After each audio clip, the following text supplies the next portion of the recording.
Hey guys, this is me, Blackbear, and today I made a relay buzzer. You press the button.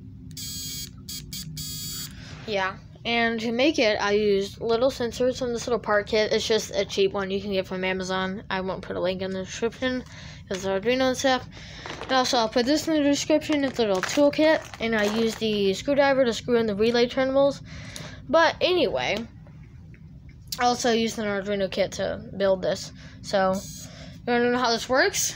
Well, the power supply attaches to a button that controls it on and off, which then goes to the relay coil. Now, you don't need the normally open pin, you only need the normally closed one.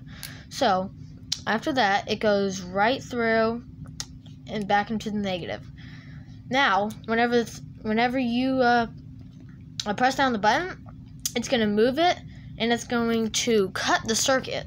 So, it's going to go back and forth and back and forth and back and forth between these little two terminals. Anyway, that is a relay buzzer.